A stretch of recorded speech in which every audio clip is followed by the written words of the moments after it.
Un œil sur les cons. Les cons, ça ose tout. C'est même à ça qu'on les reconnaît. Est-ce que cette phrase de Michel Audiard a inspiré l'écrivain Carla Desroldes pour son livre Mort aux cons? Peut-être. Car cette première citation résume assez bien les quelques lignes de la 4e de couverture de l'ouvrage. En voici un petit extrait sous forme de 2 questions. Qui n'a jamais rêvé de tuer son voisin le dimanche matin quand il vous réveille à coups de perceuse? Ou d'envoyer dans le décor l'automobiliste qui vous sert de trop près? Le con serait donc celui qui ose tout. Mais le curieux, ne ferait-il pas la même chose? Comment les différencier?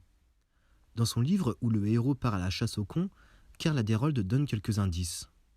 Son héros, ou plutôt anti-héros, va jusqu'à créer un grand tableau, transformant un pan de mur entier pour créer des divisions, des catégories, des classes. On apprend alors qu'il existe le conjoint, celui qui partage la vie de l'autre et finit par le pourrir. Le consanguin, qui s'énerve pour un oui ou un non, surtout lorsque son interlocuteur paraît moins fort que lui. Le confraternel, celui qui vous prend en affection et ne vous lâche plus, gentil mais pesant. Le condisciple, celui qui a trouvé un maître et qui tente de vous convertir à lui. Le convecteur, qui se plaît à propager les rumeurs et on-dit. Le contracté qui s'énerve au volant. Et le concasseur qui sévit surtout dans les banlieues. À cette liste est ajoutée une échelle, comme un degré à la connerie. On retrouve ainsi le congénital, celui pour qui c'est héréditaire, le constable, celui qui reste égal à lui-même qu'importe la situation, le considérant, celui qui bat tous les records, et enfin le convaincu, qui n'est qu'un état passager. Avec cette liste, on peut s'apercevoir d'une chose, le con n'est pas quelqu'un de bête, il n'est pas idiot ni ignorant, alors que dans l'imaginaire collectif et le dictionnaire, ces termes sont liés. Le con sait très bien ce qu'il convient de faire ou non, mais pour une raison inconnue, il choisit de faire autrement.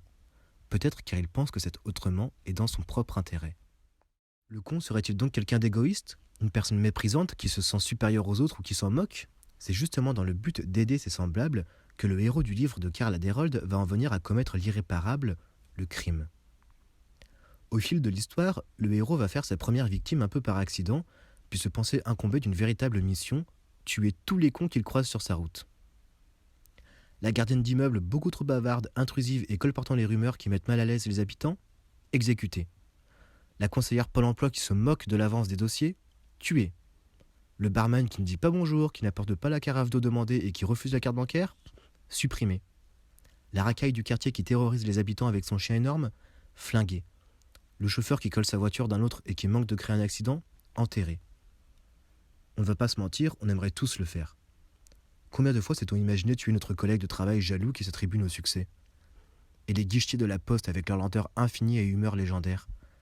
Ce voisin qui tond la pelouse un dimanche alors que c'est le seul jour où nous pourrions profiter du calme du jardin. Alors oui, fermer les yeux une poignée de secondes et s'imaginer leur faire subir les pires souffrances est parfois jubilatoire. C'est le sentiment que procure la lecture de ce livre, juste avant un deuxième sentiment qui vient nous réveiller et nous faire prendre conscience de quelque chose. Et si c'était si simple? Et s'il était si facile d'éliminer les cons que l'on croise, serions-nous morts nous aussi? Le plus grand nombre répondra que non, bien sûr, les cons, c'est les autres. Et pourtant, ne sommes-nous pas tous le con de quelqu'un? Qui peut se targuer d'avoir une conduite exemplaire?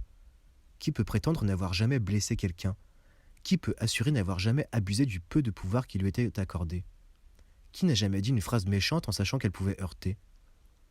Et même si l'on est blanc comme neige, même si l'on n'a rien à se reprocher, qu'on est persuadé de ne pouvoir se faire exécuter par un fou dont la mission est l'élimination des cons, pouvons-nous alors se joindre à lui, participer à un combat qui part d'une bonne intention?